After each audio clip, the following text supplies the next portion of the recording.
Hey, welcome to my new video. This is Kalam again here. In this tutorial, I'm going to show you how you can check a domain age.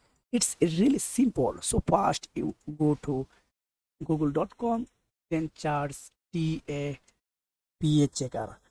That's mean DA domain authority, PA page authority checker. Just go to one website. So I highly recommend you for a website SEO checker and Moz because those tools are absolutely free for use.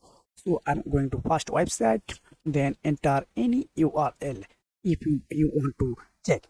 So now click I'm not a robot, just verify with Google motorcycle. So I want to use select this one, then verify. Wow, already verified. Then DAPH checker, just click this icon. Wow, you can see this website domain authority 19 and page authority 38. Then website age are 7 years 101 day.